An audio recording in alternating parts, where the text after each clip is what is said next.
역대하 13장 1절에서 14장 1절까지입니다. 여로보암 왕 18째 해 아비야가 유다의 왕이 되고 예루살렘에서 3년 동안 다스리니라. 그의 어머니 이름은 미가야요 기브아 사람 우리엘의 딸이더라. 아비야가 여로보암과 더불어 싸울세. 아비야는 싸움에 용감한 군사 40만 명을 택하여 싸움을 준비하였고 여로보암은 큰 용사 80만 명을 택하여 그와 대진한지라. 아비야가 에브라임 산 중 스마라임 산 위에 서서 이르되 여로보암과 이스라엘 무리들아 다 들으라. 이스라엘 하나님 여호와께서 소금 언약으로 이스라엘 나라를 영원히 다윗과 그 자손에게 주신 것을 너희가 알 것 아니냐. 다윗의 아들 솔로몬의 신하 느밧의 아들 여로보암이 일어나 자기의 주를 배반하고 남봉꾼과 잡배가 모여 따르므로 스스로 강하게 되어 솔로몬의 아들 르호보암을 대적하였으나 그때 르호보암이 어리고 마음이 연약하여 그들의 입을 능히 막지 못하였었느니라. 이제 너희가 또 다윗의 자손의 손으로 다스리는 여호와의 나라를 대적하려 하는도다. 너희는 큰 무리요 또 여로보암이 너희를 위하여 신으로 만든 금송아지들이 너희와 함께 있도다. 너희가 아론 자손인 여호와의 제사장들과 레위 사람들을 쫓아내고 이방 백성들의 풍속을 따라 제사장을 삼지 아니하였느냐. 누구를 막론하고 어린 수송아지 한 마리와 순양 7마리를 끌고 와서 장립을 받고자 하는 자마다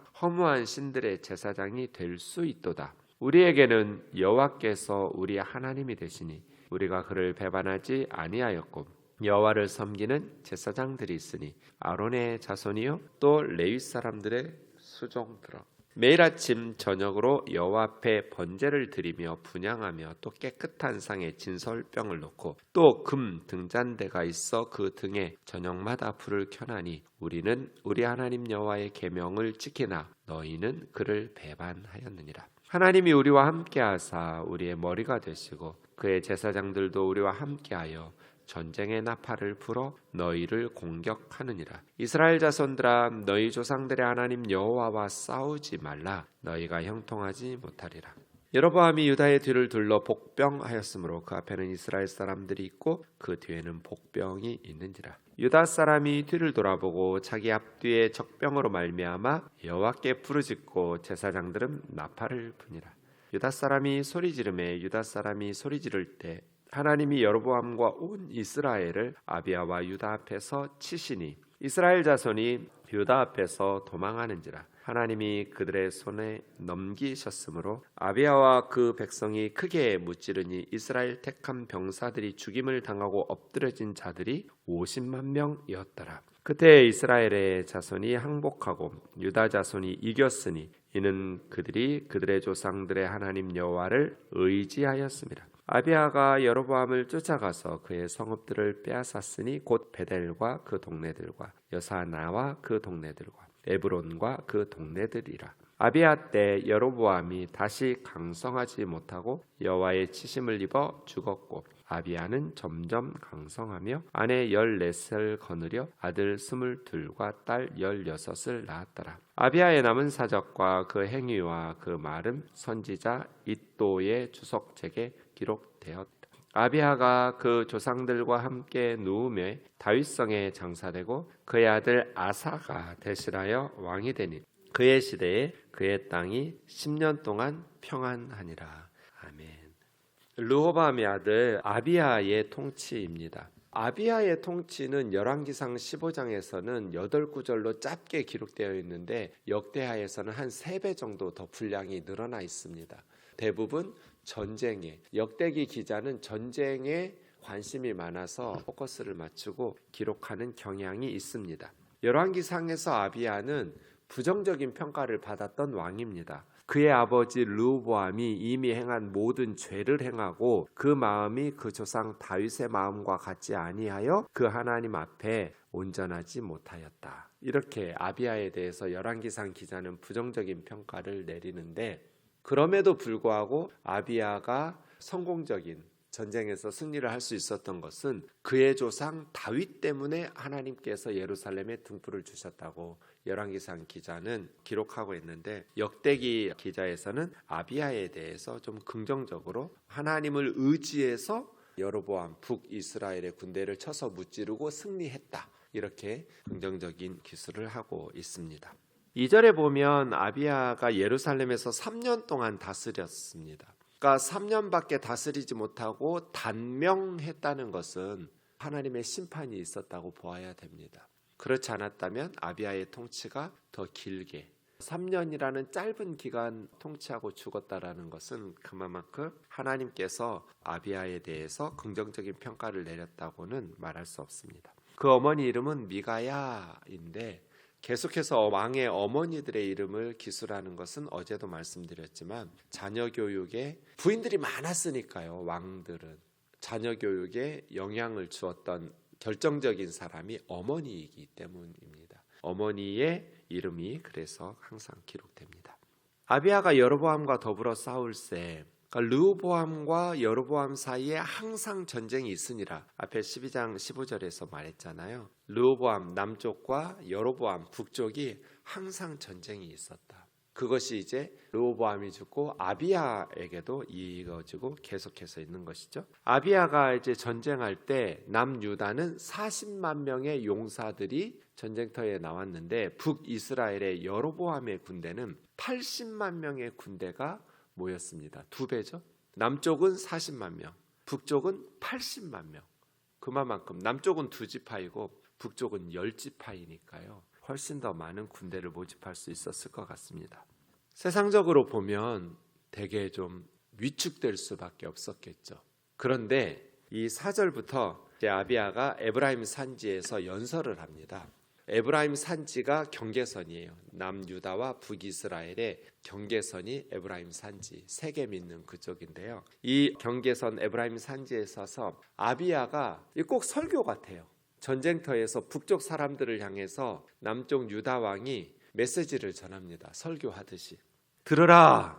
이스라엘 하나님 여호와께서 소금 언약으로 다윗에게 약속하셨다. 소금 언약이라는 것은 원래 레위기와 민수기에 나오는 제사장들, 레위지파 사람들의 영원한 제사장이 되리라는 언약인데 그와 같이 다윗에게도 소금 언약 썩지 않잖아요. 소금은 영원한 언약. 영원히 다윗의 후손이 이스라엘을 통치할 것이라는 언약을 하나님께서 다윗에게 주셨는데 그것을 너희가 알고 있지 않느냐. 그런데 여로보암이 다윗 왕조를 배반하고 반역해서 시정 잡배들과 남봉꾼들과 잡배들을 데리고 배반해서 너희 나라를 세웠다. 그러므로 르호보암은 솔로몬의 아들 르호보암은 마음이 어리고 연약해서 그 입을 능히 막지 못하고 여로보암의 반역을 그렇게 나라가 분열되는 것을 막지 못하고 그렇게 어쩔 수 없이 분열되었지만 문제는 너희는 하나님을 대적했다는 거예요. 단순히 다윗 왕조를 배반하고 반역한 것이 아니라 하나님이 다윗 왕조에게 영원히 통치자가 되라고 약속하셨기 때문에 너희가 배반한 것은 하나님이다. 르호보암이 아니다라는 것이죠. 문제는 이 전쟁은 너희는 80만 명, 우리는 40만 명. 너희가 훨씬 더 많은 군사로 더 유리해서 싸워 이길 것 같지만 너희는 하나님을 배반하고 하나님을 대적하고 있고 너희는 금송아지를 섬기고 있다. 우리는 여호와 하나님을 섬기고 있다. 너희가 제사장들과 하나님께서 세우신 레위인들을 다 쫓아내고 누구든지 수송아지 1마리, 양 7마리만 가지고 가서 제사장 되고 싶다고 하면 장립 받고 싶습니다. 나도 제사장이 되고 싶습니다 하면 소 1마리, 양 7마리에 그냥 매관매직해서 누구라도 제사장 될 수 있도록 금송아지를 섬기는 제사장이 될 수 있도록 하지 않았냐. 하나님이 세우신 레위지파 사람들, 레위인과 제사장들은 쫓아내고 아무나 이것이 굉장히 평등한 민주적인 방법으로 하나님을 섬기는 것 같지만 그것은 하나님의 율법을 배반하고 하나님의 뜻을 거스르는 일이다. 그래서 이 전쟁은 참으로 하나님을 섬기는 하나님의 백성들, 그러니 하나님과 금송아지를 섬기고 가짜 제사장들을 세워놓는 금송아지 신과의 싸움이다. 사람들의 싸움이라면 40만 명 대 80만 명은 우리가 질 수밖에 없는 전쟁이지만 이 전쟁은 여호와 하나님과 금송아지와의 싸움이다. 전쟁이다. 그럼 금송아지가 이기겠어요? 하나님이 이기겠어요? 이것이 아비야의 메시지의 핵심이에요. 그래서 반복되는 말은 10절 보시면 우리에게는 여호와께서 우리의 하나님이 되신다. 12절 하나님이 우리와 함께하사 우리의 머리가 되신다. 그래서 12절 끝에 보면 이스라엘 자손들아 너희 조상들의 하나님 여호와와 싸우지 말라. 이것이 설교 같죠? 이 전쟁은 사람들의 전쟁이 아니다. 여호와 하나님과 금송아지와의 전쟁이다. 금송아지들이 하나님을 이길 수 있느냐? 왜요? 우리는 하나님의 계명을 지키고 하나님이 명하신 대로 레위지파와 제사장들이 나팔을 불고 이 전쟁터에 나왔는데 너희는 가짜 제사장들을 세워서 금송아지를 섬기면서 하나님을 배반하였으니 하나님께서 너희를 치실 것이다. 군대의 숫자는 2배이지만 중요한 것은 숫자가 아니다. 하나님께서 누구와 함께 계시느냐 하는 것이다. 하나님께서 우리와 함께 계시니 군사력이 중요한 것이 아니다. 하나님이 함께 계시는 것이 중요하다. 이것이 우리의 인생에도 중요해요. 제가 30년 넘게 목회하면서 깨달은 것이 군사력 중요하죠. 경제력 중요해요. 그런데 승리는 누가 결정하는가? 하나님이 결정하세요. 그래서 임마누엘이 중요해요. 임마누엘. 제가 늘 말하잖아요. 새벽기도 시작할 때, 하루 시작할 때 가장 중요한 기도 제목이 임마누엘입니다. 하나님 오늘도 저와 함께 해주세요. 하나님 오늘도 우리 아이들과 함께 해주세요. 임마누엘. 군사력도 중요하고 경제력도 중요하고 모든 스펙들 중요하지만 가장 중요한 것은 하나님이 누구와 함께 하시느냐. 하나님께서 함께 하시면 두려울 수밖에 없는 상황인데 평안해요. 그래서 하나님하고 한편 먹는 사람은 이길 수가 없어요. 하나님이 함께 하시는 임마누엘의 은혜를 누리고 싶으면 어떻게 하면 돼요? 우리가 하나님의 편이 돼버리면 돼요. 그게 뭐예요? 회개예요. 회개하고 하나님께 나아가면 하나님의 편이 되면 하나님께서 그들과 함께 하시는 거죠. 강력한 메시지였어요. 군더더기 없는 깔끔한 설교예요. 알아듣기 쉬운 설교예요. 너희들은 소 1마리 양 7마리면 제사장 되지 않냐. 그게 옳으냐는 거예요. 하나님이 명하신 율법을 버리고 금송아지 세워놓고 10계명 제2계명 위반이죠. 하나님을 무엇으로도 만들어서 우상 숭배하듯이 하지 말라고 그랬는데 금송아지로 만들어버리면 하나님을 자기들 뜻대로 이용해 먹을 수 있는 신으로 전락시킨 거예요. 그러니까 언뜻 보면 굉장히 민주적이고 백성들을 위한 정책인 것 같지만 하나님의 말씀을 벗어나면 그것은 진정한 나라를 위한 선택이 아닌 거죠. 13절부터 보면 이 아비야의 메시지를 듣고 북쪽의 군대들이 전쟁을 포기했으면 어땠을까요? 우리 진다. 패배할 전쟁에 싸우면 죽는다. 돌아갔으면 좋았을 텐데 싸웁니다. 왜요? 자기들이 숫자가 많으니까요. 그래서 복병을 뒤에 세워서 남쪽 유다의 군대를 에워쌉니다. 앞뒤에서. 그렇게 전쟁이 시작되니까 가운데 갇혀버렸어요. 유다의 군대가. 두렵죠. 그때 제사장들이 나팔을 불면서 하나님 앞에 부르짖습니다. 앞뒤로 갇혀버린 유다 사람들이 여호와께 부르짖고 제사장들은 나팔을 부니라. 하나님을 의지하는 거죠. 그래서 15절의 주어가 하나님이에요. 유다 사람들이 소리 지를 때 하나님께서 주어죠. 동사는 뭐예요? 치시니. 유다 앞에서 여로보암과 온 이스라엘을 아비야와 유다 앞에서 치셨다. 하나님이 주어이고 치셨다가 동사이면 전쟁 끝난 거죠. 하나님께서 북쪽의 군대를 치셨어요. 이스라엘 자손이 유다 앞에서 도망했고 하나님이 그들을 남쪽 유다 사람들의 손에 넘기셔서 80만 명 중에 50만 명이 죽었어요. 이제 30만 명 살아서 도망갔지요. 다시는 여로보암이 남쪽 유다와 전쟁할 수 있는, 그러니까 엄청난 군대를 이끌고 남쪽 유다를 무력으로 통일하려고 여로보암이 전쟁을 시작했는데 하나님 때문에 전쟁 이길 수밖에 없는 전쟁이었거든요. 이겨야 되는 전쟁이에요. 6.25 같죠. 김일성이 엄청난 소련의 스탈린의 무기와 지원을 받아가지고 남침을 시작해서 남침 통일을 하려고 김일성이 군대를 끌고 6.25 전쟁을 시작했죠. 이겨야 돼요. 북쪽이 이기는 싸움이에요. 근데 전쟁은 하나님이 주어예요. 하나님께서 부르짖는 하나님의 백성들을, 김일성도 여로보암하고 똑같이 목사들 다 쫓아내고 북쪽에서 섬기던 교회들 다 허물고 다들 쫓아냈잖아요. 그래서 많은 성도들이 남쪽으로 내려와서 이제 낙동강 남은 그쪽에서 하나님께 전심으로 부르짖었잖아요. 그때서 회개하고 부르짖으니 하나님께서 유엔군을 통해서 이겨야 될 전쟁을 김일성이 이기지 못하고 하나님께서 우리를 다시 살리시고 회복시키신 거잖아요. 80만 명 중에 50만 명이 죽고 30만 명만 살아남았어요. 그래서 그때 이스라엘 자손이 항복하고 유다 자손이 이겼으니 18절 그들이 그들의 조상들의 하나님 여호와를 의지하였습니다. 그래서예요.